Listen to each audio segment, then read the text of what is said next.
আসসালামু আলাইকুম। আমার অনেক ক্লায়েন্টই জানতে চেয়েছেন যে আসলে আপনাদের যে ক্যাশ বা ব্যাংকের ওপেনিং ব্যালেন্স গুলো সেটা আমরা কিভাবে অ্যাডজাস্টমেন্ট করে জিরো করে দিতে পারি। তো এটা অনেক সময় আমার প্রত্যেক মাসের হিসাব যখন ক্লোজিং করি সেটা সেই সময় আমার করে দিতে হয়।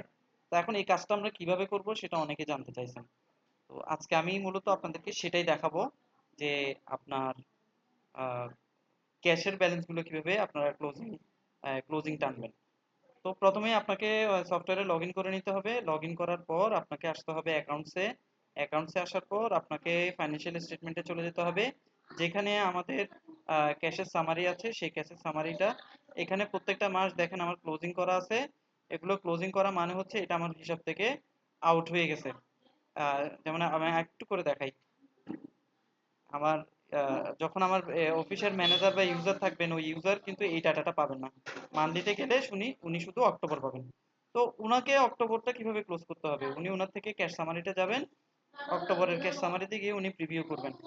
এই রিপোর্টটা দেখার পর এই রিপোর্টটা দেখার পর আপনাকে করতে হবে কি, আহ, এই যে আপনার ক্যাশ সামারি আসছে। তো আমার ক্যাশে দেখা যাচ্ছে, আমার ক্যাশে দেখা যাচ্ছে 16,21,200 426 টাকা। তো এটা আমি কিভাবে ক্লোজ করব, এটা আমি কপি করলাম। আমি আমার সফটওয়্যারে চলে গেলাম।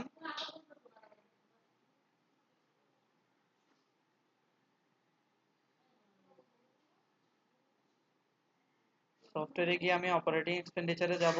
যেহেতু আমাকে গত মাস ক্লোজ করতে হবে, তাই এখানে প্রথমে আমি গত মাসের 30 তারিখ সিলেক্ট করব। এখানে যেহেতু আমি ক্যাশ ক্যাশ অ্যাডজাস্টমেন্ট করতেছি, তাই ক্যাশ অ্যাডজাস্টমেন্ট হেডটা ধরবো।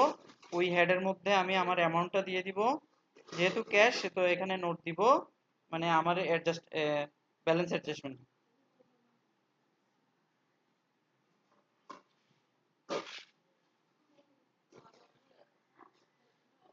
বা আপনারা চাইলে আপনারা যেটা বুঝেন ওই অনুযায়ী নোট দিয়ে রাখবেন।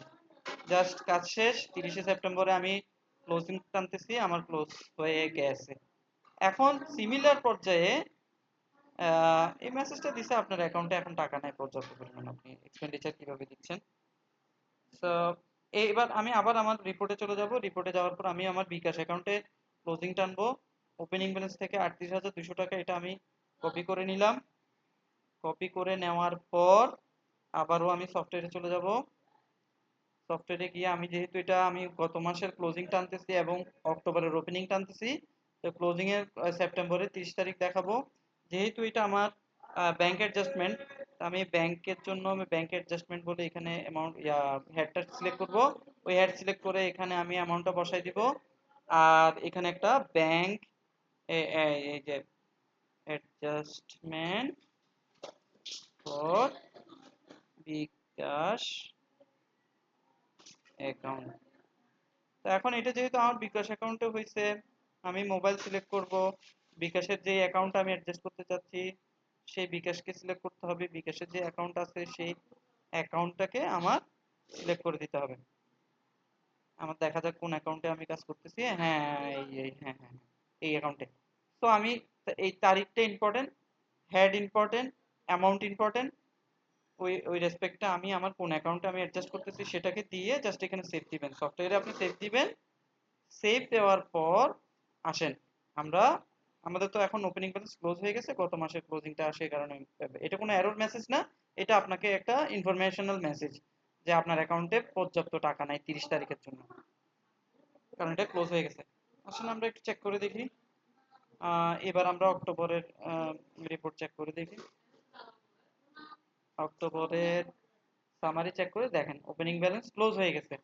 আর এই মাসে আমার যে ট্রানজেকশন গুলো হয়েছে সেই ট্রানজেকশন গুলো আপনি যখন এখানে কোনো ধরনের পেমেন্ট করবেন, পেমেন্ট অ্যাডজাস্টমেন্ট হয়ে অক্টোবরের ক্লোজিং ব্যালেন্সটা হয়ে যাবে অটোমেটিক। ওকে, ধন্যবাদ। আশা করি সবাই বুঝবেন। ধন্যবাদ। সালাম আলাইকুম।